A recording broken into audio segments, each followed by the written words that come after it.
This is Lady Boulay, and I hope you're having a wonderful day. Thank you for your support. Thank you for subscribing to the channel. Thank you for your thumbs up, for your comments, and thank you for sharing the videos. Thank you for all you do to support the channel. And yes, we are commanded to love one another, whether we want to or not, or whether we agree with each other or not. And I am here for this.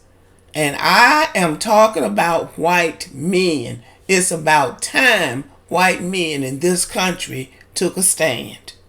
Donald Trump has been running amok in this country for a very long time, creating chaos wherever he goes. Now, he was always a problem in New York City, even way back when I was living up there. White people in New York City could not stand Donald Trump. He was an arrogant social climber.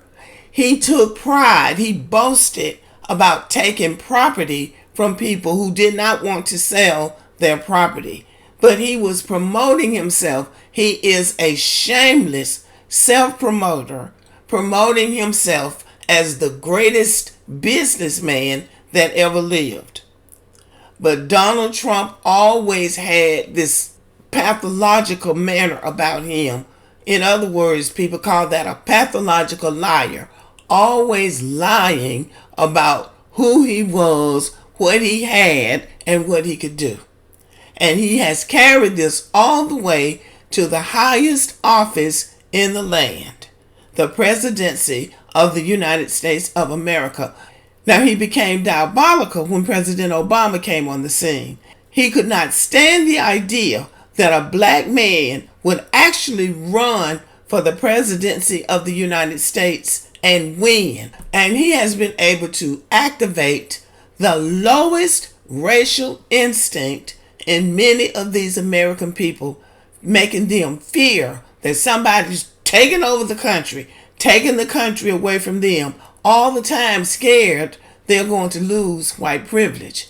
And he has gotten farther than anybody else has gotten, race baiting, gaslighting, and basically trashing the American system along the way.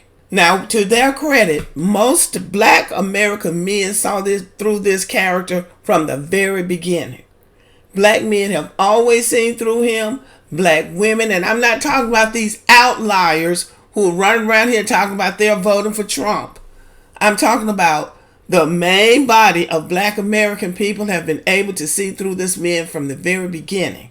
But white people have not. Now, there's always been the white outliers who may have been able to see through him, but they have allowed him to go and go and go.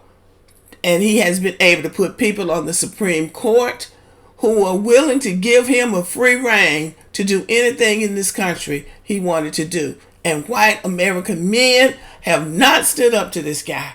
And they are the ones who needed to stand up. Because remember now, white women were the ones that put him in office in 2016. Well, I won't say they put him in office. They certainly helped.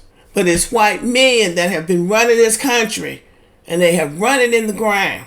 So now they realize now their backs are against the wall. And if they have any decency and they have any hope for this country coming back to anywhere near a decent place, they have got to stand. It's really like at the last hour, they are now realizing they got to do it. They got to do it. And so this is what I'm talking about. And this is from NBC News. White dudes rally to elect Kamala Harris as the first female president. A star-studded tongue-in-cheek fundraiser for progressive white men raised almost $4 million for Vice President Kamala Harris.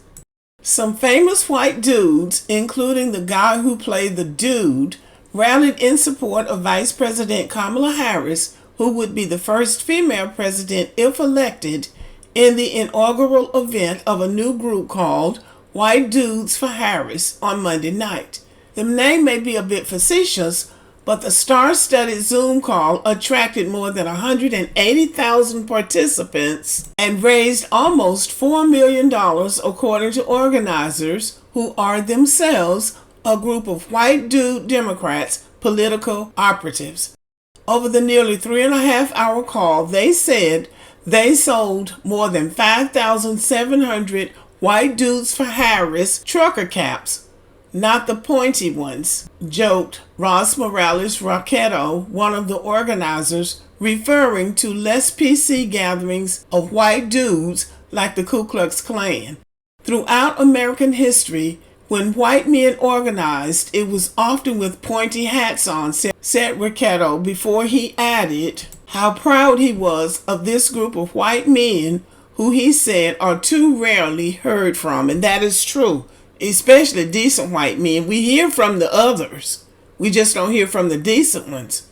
Actor Jeff Bridges, who played the dude in the cult classic The Big Lebowski, was excited when he heard about the gathering of his fellow white dudes. I qualify, man. I'm white, I'm a dude, and I'm for Harris, Bridges said.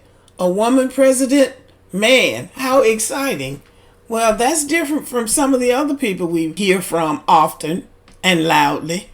Minnesota Governor Tim Walz was one of the men on the Zoom call who has since been selected as her vice presidential nominee. Walz said at the time that he was thrilled by the idea of Harris beating former President Donald Trump.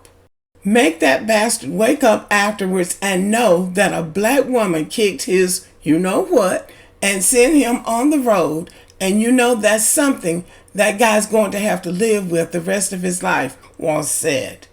In a world where representation matters, the white dudes showed up in force. And not a minute too soon. Matter of fact, they're almost too late. They should have taken a stand before now.